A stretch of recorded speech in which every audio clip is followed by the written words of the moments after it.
Hello friend, मेरा नाम है अखिलेश और आपका स्वागत है हमारे यूट्यूब चैनल एग्जाम गुरु अखिलेश में। सबसे पहला प्रश्न ये रहा स्क्रीन पर, किस देश की स्थलीय सीमा सर्वाधिक देशों के साथ लगती है? तो चीन की स्थलीय सीमा सर्वाधिक देशों के साथ लगती है। बैरोमीटर के पठन में तेजी से गिरावट किस बात का सूचक है? तो बैरोमीटर के पठन में तेजी से गिरावट तूफान आने का सूचक होता है। भारतीय मरुस्थल का नाम क्या है? तो भारतीय मरुस्थल का नाम थार मरुस्थल है। काजीरंगा राष्ट्रीय अभयारण्य किस राज्य में है? तो काजीरंगा राष्ट्रीय अभयारण्य असम राज्य में है। पृथ्वी अपनी धुरी पर किस दिशा में घूमती है? तो पृथ्वी अपनी धुरी पर पश्चिम से पूर्व में घूमती है।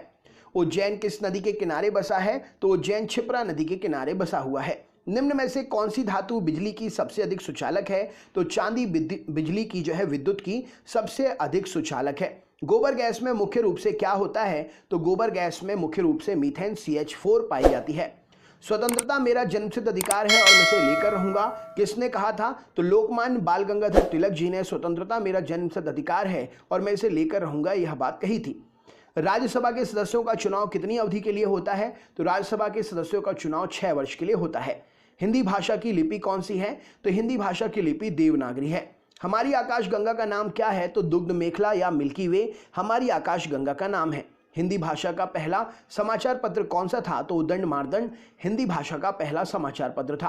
तुलसीदासकृत रामचरितमानस हिंदी भाषा की किस बोली में लिखी गई है? तो तुलसीदासकृत रामचरितमानस हिंदी भाषा की अवधी बोली में लिखी गई है।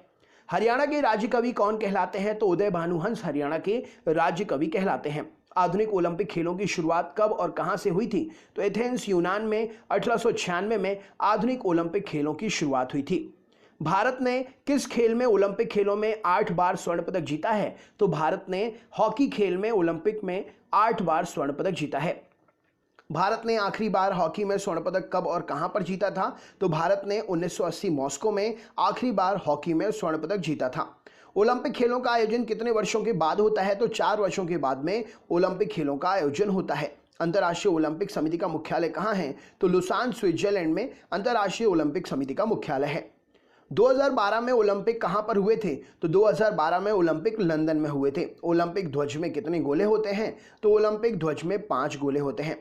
एक ओलंपिक में सर्वाधिक स्वर्ण पदक जीतने वाले खिलाड़ी कौन हैं? तो माइकल फेल्प्स एक ओलंपिक में सर्वाधिक स्वर्ण पदक जीतने वाले खिलाड़ी हैं। सन 2020 में ओलंपिक कहां पर होना था? तो सन 2020 में ओलंपिक टोक्यो जापान में होना था। सन 2012 के ओलंपिक खेलों में कांस्य पदक जीतने वाली साइना नेहवाल का संबंध किस खेल से है? तो सन 2012 में ओलंपिक खेलों में कांस्य पदक जीतने वाली साइना नेहवाल का संबंध बैडमिंटन से है। भारत ने ओलंपिक खेलों में पहली बार किस वर्ष भाग लिया था? तो भारत ने 1900 में ओलंपिक खेलों में पहली बार भाग लिया था। ओलंपिक खेल में पदक जीतने वाली भारतीय महिला खिलाड़ी पहली कौन है? तो कर्णम मल्लेश्वरी जी ओलंपिक खेलों में स्वर्ण पदक जीतने वाली पदक जीतने वाली पहली भारतीय महिला खिलाड़ी हैं। बैक टू द वेदास वेदों की ओर लौटो नारा किसने दिया था? तो महर्षि दयानंद जी ने बैक टू द वेदास वेदों की ओर लौटो नारा दिया था। प्रसिद्ध झंडा गीत झंडा ऊंचा रहे हमारा की रचना किसने की थी? तो श्यामलाल गुप्त पार्षद ने प्रसिद्ध झंडा गीत झंडा ऊंचा रहे हमारा की रचना की थी। पशुओं में मिल्क फीवर बीमारी किसकी कमी के कारण होती है? तो पशुओं में मिल्क फीवर बीमारी कैल्शियम की कमी के कारण होती है। मानव शरीर के किस अंग के द्वारा यूरिया को रक्त से फिल्टर किया जाता है? तो मानव शरीर के गुर्दे के द्वारा यूरिया को रक्त से फिल्टर किया जाता है। किस एकमात्र भारतीय को अर्थशास्त्र में नोबेल पुरस्कार दिया गया था? तो प्रोफेसर अमर्त्य सेन को सबसे पहले भारतीय एकमात्र थे जिन्हें अर्थशास्त्र में नोबेल पुरस्कार मिला था। अब एक और व्यक्ति हो गए हैं। अगला क्वेश्चन देखते हैं, भारत रत्न उस्ताद बिस्मिल्लाह खां किस वाद्य यंत्र से संबंधित हैं? तो भारत रत्न उस्ताद बिस्मिल्लाह खां शहनाई वाद्य यंत्र के वादन में विख्यात रहे हैं। भारत के अंतिम गवर्नर जनरल कौन थे? तो सी राजा गोपालाचारी भारत के अंतिम गवर्नर जनरल थे। भिलाई इस्पात संयंत्र का निर्माण किस देश के सहयोग से किया गया है? तो रूस के सहयोग से भिलाई इस्पात संयंत्र का निर्माण हुआ है। उत्तरी ध्रुव में भारत के अनुसंधान केंद्र का नाम क्या है? तो हिमाद्री उत्तरी ध्रुव में भारत के अनुसंधान केंद्र का नाम है। विश्व में माउंट एवरेस्ट पर चढ़ने वाली प्रथम महिला कौन थी? तो जापान की जुनको तबाई विश्व में माउंट एवरेस्ट पर चढ़ने वाली प्रथम महिला थी। पीलिया किस अंग का रोग है? तो यकृत या लीवर का रोग है पीलिया। द्रव सभी दिशाओं में समान दाब पारित करता है, यह नियम किसका है? तो यह नियम पास्कल का है। क्लोरोफिल का खनिज घटक क्या है? तो मैग्नीशियम क्लोरोफिल का खनिज घटक है। एलपीजी गैस में क्या होता है? तो एलपीजी गैस में ब्यूटेन होती है। किसने सर्वप्रथम अशोक के अभिलेखों को पढ़ा था? तो जेम्स प्रिंसिप ने सर्वप्रथम अशोक के अभिलेखों को पढ़ा था। किस बौद्ध भिक्षु के प्रभाव में अशोक ने बौद्ध धर्म ग्रहण किया था? तो उपगुप्त के प्रभाव में आकर अशोक ने बौद्ध धर्म ग्रहण किया था। कौन सा मुगल बादशाह अशिक्षित था? तो अकबर मुगल बादशाह अशिक्षित था। अमृतसर शहर की स्थापना किसने की थी? तो गुरु रामदास जी ने अमृतसर शहर की स्थापना की थी। गदर पार्टी के संस्थापक कौन थे? तो लाला हरदयाल गदर पार्टी के संस्थापक थे। सिख इतिहास में लंगर प्रथा किसने शुरू की थी? तो गुरु अंगद देव जी ने सिख इतिहास में लंगर प्रथा शुरू की थी। सबसे प्राचीन वेद कौन सा है? तो ऋग्वेद सबसे प्राचीन वेद है। किस सुल्तान ने अपनी राजधानी दिल्ली से दौलताबाद स्थानांतरित की थी? तो मोहम्मद बिन तुगलक ने अपनी राजधानी दिल्ली से दौलताबाद स्थानांतरित की थी। प्रथम पंचवर्षीय योजना कब प्रारंभ हुई थी? तो 1951 में प्रथम पंचवर्षीय योजना प्रारंभ हुई थी। चीनी यात्री हेनसांग ने किस विश्वविद्यालय में अध्ययन किया था? तो नालंदा विश्वविद्यालय में चीनी यात्री हेनसांग ने अध्ययन किया था। कौन सा रक्त समूह सर्वदाता रक्त समूह कहलाता है? तो ओ ब्लड ग्रुप सर्वदाता रक्त समूह कहलाता है। मनुष्य के शरीर में कितनी हड्डियां होती हैं? तो 206 हड्डियां होती हैं मनुष्य के शरीर में।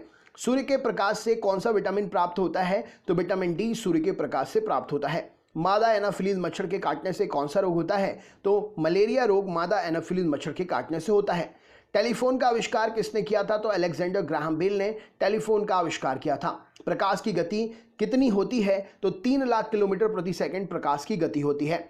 सूर्य का चक्कर लगाती है पृथ्वी, यह सबसे पहले किसने बताया? तो कॉपरनिकस ने बताया था कि पृथ्वी सूर्य का चक्कर लगाती है। प्रकाश वर्ष का संबंध किससे है? तो खगोलीय दूरी से संबंधित है प्रकाश वर्ष। स्वर्ण मंदिर कहाँ पर है? तो अमृतसर पंजाब में स्थित है स्वर्ण मंदिर। चार मीनार कहाँ पर है? तो हैदराबाद में चार मीनार स्थित है। कुतुब मीनार कहाँ पर है? तो दिल्ली में स्थित है Qutub Minar. Gateway of India कहाँ पर है? तो गेटवे ऑफ इंडिया मुंबई में है। इंडिया गेट कहाँ पर है? तो इंडिया गेट नई दिल्ली में स्थित है। ताजमहल कहाँ पर है? तो ताजमहल आगरा में स्थित है। आजाद हिंद फौज की स्थापना कहाँ और कहाँ पर की गई थी? तो सिंगापुर में आजाद हिंद फौज की स्थापना हुई थी। शिक्षक दिवस कब मनाते हैं? तो 5 सितंबर को शिक्षक दिवस मनाते हैं। खेल दिवस कब मनाया जाता है? तो 29 अगस्त को खेल दिवस मनाया जाता है। किसके जन्म दिवस को खेल दिवस के रूप में मनाते हैं? तो मेजर ध्यानचंद जी के जन्म दिवस को खेल दिवस के रूप में मनाते हैं।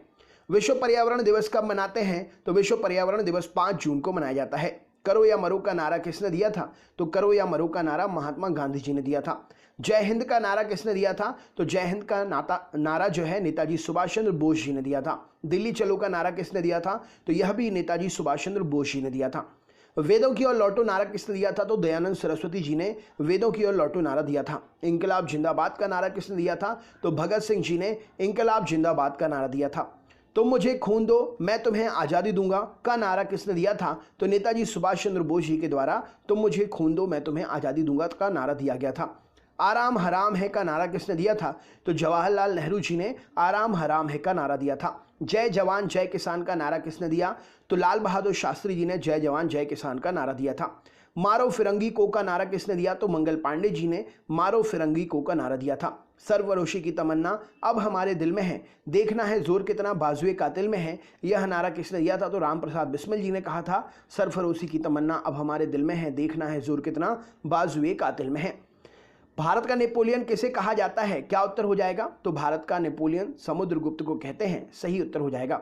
सती प्रथा के अंत में सबसे अधिक प्रयास किस समाज सुधारक का रहा? तो सती प्रथा के अंत में सबसे ज्यादा प्रयास राजा राममोहन राय जी का रहा। रामकृष्ण मिशन की स्थापना किसने की? तो स्वामी विवेकानंद जी ने रामकृष्ण मिशन की स्थापना की थी। महात्मा गांधी जी का जन्म किस तिथि को मनाया जाता है? तो 2 अक्टूबर को महात्मा गांधी जी का जन्म दिवस मनाते हैं। महात्मा गांधी जी का पूरा नाम क्या था? तो मोहनदास करमचंद गांधी महात्मा गांधी जी का पूरा नाम था। गांधी जी को महात्मा की उपाधि किसने दी थी? तो रविंद्रनाथ टैगोर जी ने गांधी जी को महात्मा की उपाधि दी थी। माई एक्सपेरिमेंट विद ट्रूथ पुस्तक के लेखक कौन थे? तो माई एक्सपेरिमेंट विद ट्रूथ पुस्तक के लेखक महात्मा गांधी जी थे। भारत का सर्वोच्च नागरिक सम्मान कौन सा है? तो भारत का सर्वोच्च नागरिक सम्मान भारत रत्न है। फिल्म के क्षेत्र में दिया जाने वाला सर्वोच्च भारतीय पुरस्कार कौन सा है? तो दादा साहब फाल्के पुरस्कार फिल्म के क्षेत्र में दिया जाने वाला सर्वोच्च पुरस्कार है। भारत का सर्वोच्च वीरता पदक का नाम क्या है? तो भारत के सर्वोच्च वीरता पदक का नाम परमवीर चक्र है। भारत का शेक्सपियर किसे कहा जाता है? तो कालिदास को भारत का शेक्सपियर कहा जाता है। कंप्यूटर का पिता किसे कहते हैं? तो चार्ल्स बेबेज को कंप्यूटर का पिता कहा जाता है। अंतरिक्ष में जाने वाले प्रथम व्यक्ति कौन थे? तो मेजर यूरी गागरिन रूस से अंतरिक्ष में जाने वाले प्रथम व्यक्ति थे। चंद्रमा पर कदम रखने वाले व्यक्ति कौन थे? तो नील आर्मस्ट्रॉन्ग चंद्रमा पर कदम रखने वाले प्रथम व्यक्ति थे। अंतरिक्ष में जाने वाले प्रथम भारतीय कौन थे? तो राकेश शर्मा अंतरिक्ष में जाने वाले पहले भारतीय थे। प्रथम भारतीय उपग्रह का नाम क्या था और इसे कब छोड़ा गया था? तो आर्यभट्ट प्रथम भारतीय उपग्रह का नाम था और इसे सन 1975 में छोड़ा गया था। संयुक्त राष्ट्र संघ के वर्तमान महासचिव कौन है? तो बान की मून यहाँ पर सही उत्तर हो जाएगा। अंतर्राष्ट्रीय महिला दिवस कब मनाते हैं? तो 8 मार्च को अंतर्राष्ट्रीय महिला दिवस मनाते हैं। घेंगा रोग किसकी कमी से होता है? तो आयोडीन की कमी से घेंगा रोग होता है। कौन सी ग्रंथि इंसुलिन स्रावित करती है? तो अग्नाशय ग्रंथि इंसुलिन स्रावित करती है। हरियाणा के पहले मुख्यमंत्री कौन थे? तो पंडित भगवत दयाल शर्मा हरियाणा के पहले मुख्यमंत्री थे। तो दोस्तों ये था 100 क्वेश्चन का जीके का वीडियो अच्छा लगा हो तो लाइक करिएगा, चैनल पर नए हैं तो सब्सक्राइब जरूर कर लीजिएगा। हम आपसे नेक्स्ट वीडियो में फिर से मिलेंगे। अपने दोस्तों को ज़्यादा से ज़्यादा शेयर करिएगा, फ्री वीडियो है आपके दोस्त ज़रूर देखेंगे। बहुत बहुत धन्यवाद, आपका दिन शुभ हो।